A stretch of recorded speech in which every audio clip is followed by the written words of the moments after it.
Nani Bebang! Nani Bebang! Oh, Princess anak! Bakit ka umiiyak? Eh kasi po, Nay, challenge ka! Kinuha niyo po yung pera ko pambiling mantika! Ano? Kinuha ni Maring Iska yung 50 pesos? Bakit daw? Pambayad niyo daw po yun ng utang sa tindahan! Marami daw po kayong utang sa kanya na hindi niyo pa nababayaran! Grabe naman si Mari! Kinuha pa yung pambiling mantika! Hindi tuloy ako makaluto ng favorite kong banana Q! Paano na po yan, Nay? Gutom na po ako! Gusto ko na kumain! Yari, wala tayong ulam. Hindi tayo makakaluto, Princess. Nay, gutom na po talaga ako. Wala po ba kayong pagkain dyan? Ay, naku si Princess. Gutom na naman. Ang laki-laki kasi ng tiyan. Naya, si Kuya Boyong, inaasar niya na naman ako. Boyong anak, huwag mo nalukuhin yung kapatid mo. Gutom na nga siya eh. Opo, Nay. Kuya Boyong, maghanap pa ng pagkain ko. Gutom na talaga ako. Sige, wait lang. Kukuha ka ng ulam mo, Princess. Nasaan na kaya yun? Ayun, may palakang bukid. Pwede itong ulamin. Kuya Boyong, ano yan? Princess, nakahuli ako ng palaka. Ito na lang ulamin mo. Ew, ayoko niyan. Palaka, kadiri. Ang arte mo naman, Princess. Nakain kaya itong palakang bukid. O ito, kunin mo. Ah! Palaka! Si Princess, natakot. Nay! Si Kuya Boyong! Tinatakot ako! Boyong, tigilan mo na yan. Akin na nga lang tong palaka. Gagawin ko na lang tong alagang pet. Koka! Hindi pa pa tayo kakain, Nay. Tumutunog na yung tiyan ko. Wait lang, Princess. May naisip ako. Magluluto ako ng ulam. Ano pong lulutuin natin, Nay? Boyong, kunin mo nga yung alaga nating manok dun sa likod para may lulutuin tayo. Sige po, kukunin ko na. Yay! May ulamin kami! Adobong manok! Masaya ka na ba, Princess? Apo, Nay! Masayang-masaya pa! Nay! Eto na po yung manok natin! Ayan! Pwede na yung lutuin! Wow! Ang laki niyang manok! Maring Betang! Maring Betang! Yari! Si Maring Iska! Paparating! Maring Betang! Nasaan ka? Nay! Panigurado po! Maniningil ang utang niya si Aling Iska! Boyong, Princess, sabihin niyo wala ako ha! Magtatago lang ako! Princess! Boyong! Nasaan yung nanay niyo? Wala po dito si nanay sa bahay, Aling Iska! Tinatago na naman ako ng nanay niyo? Porkit alam niyo na sisingilin ko siya ng utang? Princess, nasaan yung nanay mo? Magsabi ka ng totoo? Wala po dito si nanay, Aling Iska! Nagsisinungaling ka, Princess! Beba! Lumabas ka! Magbayad ka ng utang mo! Wala pa pong pambayad si Nanay Aling Iska! Pasensya na po! Wala pa po siyang pera! Pues, kung walang pambayad ng utang ng nanay nyo, ay gana lang manok ang kukunin ko!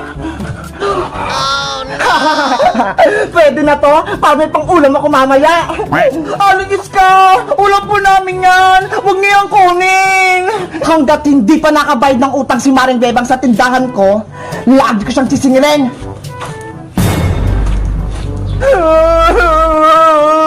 Wala na kaming manok! Wala na rin ako pang ulam! Tahan na, Princess! Huwag ka nang umiyak! Kawawa naman yung mga anak ko! Guys, sa tingin nyo, paano kaya ako makabayad kay Maring Iska ng utang? Mag-comment lang kayo para sa part 3! Bye-bye!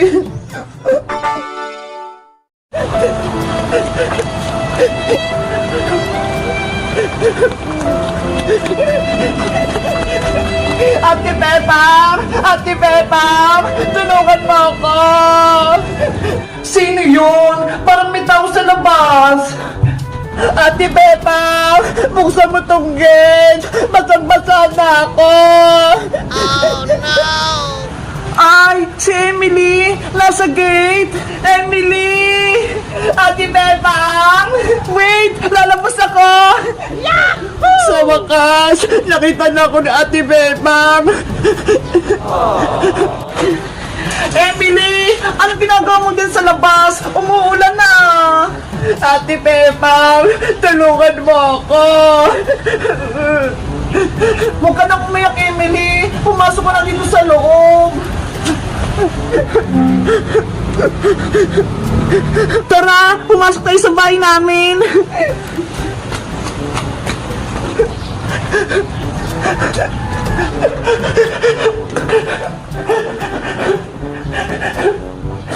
Ano nangyari sa'yo, Emily? Bakit nakapunta ka dito? Kasi po, Ate Bebang, yung tinitira naming bahay, nabaha, naanod. Ano? Nabaha yung bahay nyo? Kawawa ka naman. Kasi, ang lakas ng ulan eh, na bagyo. Kaya wala tuloy kaming matutulugan. Oh, no! Mabuti pumunta ka dito sa amin, Emily. Welcome na welcome ka dito sa bahay namin. Pwede ka ditong tumira. Talaga po, Ate Bebang.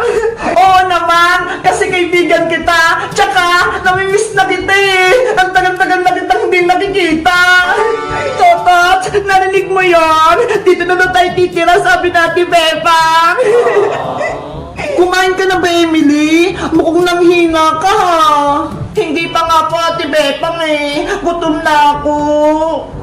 Ganon? Sige, paghandaan kita ng makakain. Grabe! Ngayon lang ako nakapasok sa bahay nila, Ate Bepang. Ang ganda-ganda at ang laki-laki pa. Wow! Ito kumot mo, Emily para hindi ka lamigin. Salamat, Ate Bepang.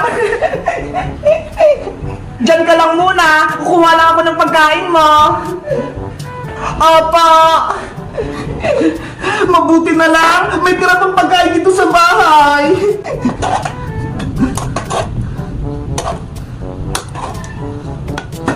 Ikaw, Totot. Nilalamig ka rin ba? Emily, gusto mo rin ba ng gatas? Opo, gusto ko po ng gatas. Okay, pagtitimpla kita.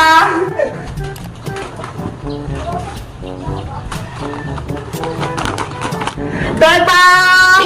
Princess, may surprise ako sa'yo. Pumasok ka. Ano yun? Charan! Nandito sa bahay si Emily. Hello, Ate Princess. Emily, ikaw ba yan? Opo, Ate Princess. Ako po ta. Yay! Nandito si Emily. Kailan ka pa dumating? Kanina lang po. Nakita ko siya sa labas kanina. Basang-basa siya ng ulan. Anong gagawin mo kay Emily, Pepang? Magpapaalam mo kay nanay na dito muna titira si Emily sa bahay. Ay, ang swerte naman ni Emily. Dito na siya titira sa bahay nila, Pepang. Ito rin pagkain at gatas mo, Emily. Kumain ka na.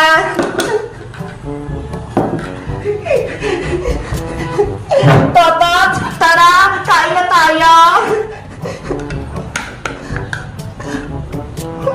Ay, may pagkain! Bebang, ayuda pa yan!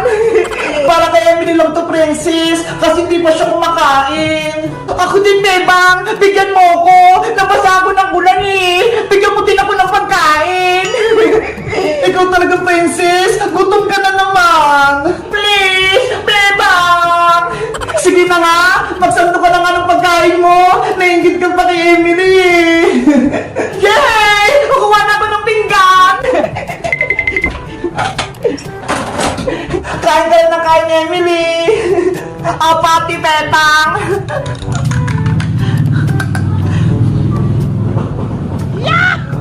Guys, kilala niyo ba si Emily? Yung dati naming kaibigan? Sa tingin niyo guys, dito naman siya titira? Mag-comment lang kayo! Bye-bye! Boyong, bilisan mo gumawa ng baybayan natin! Yung anak mo ho, umiyak na! Saglit lang naman, Bebang. Malapit na to. Itatayo ko na lang tong poste na baybayan natin. Tati Boyong, tapusin mo na yung baybayan natin. Gusto ko nang kumain at matulog. Eto na, binibilisan ko na. Kaya nga, Boyong, uulan na ho. Mababasa tayo kung wala tayong bahay. Kawawa si baby. Ano ba yan, Bebang Princess? Minamadali niyo ako. Ang hirap niya gumawa ng baybayan. Hoy, Bayang, nagreklamo ka ba? Ikaw yung tatay-tatay, kaya dapat ikaw yung gumagawa ng bahay-bahay. Kanina ka pa dyan eh. Tapos isang poste pa lang yung napapatayo mo.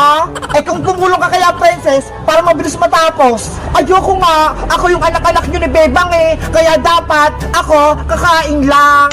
Ops! Tama na yung away para matapos na yung baybayan natin. Kayo kasi, minamadali niyo ako. Kapag ako tinamad, ayoko na makapaglaro sa inyo. Princess, wag mo na kasing guluhin si Boyong para makagawa na siya ng bahay-bahay. Kasi Bebang, gutom na ako. Ang tagal natin kumain. Sige, ganito na lang. Bumili ka na lang ng pagkain kay Aling Sonia para mamaya kakain na lang tayo. Talaga? Princess anak, bumili ka ng pagkain natin sa tindahan. Eto pera ha. Wow! 50 pesos! Anong bibili ko dito, Nay? Bumili ka ng tinapay tsaka soft drinks para lumakas si Tatay Boyong mo at para hindi siya magalit. Okay pa, alis na po ako. Hay naku si Princess, kapag inuutosan talaga bumiling pagkain, walang reklamo. Hayaan mo na siya, Boyong. Tapusin mo na lang yung baybayan natin. Si baby umiiyak.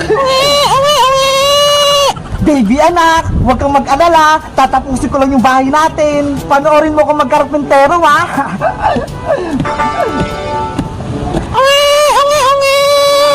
Tahan na, baby. Magatas ka muna. Babe, ang asawa ko. Tapos na yung ginagawa kong poste. Ilalagay ko na lang tong bubong para may bahay-bahay na tayo.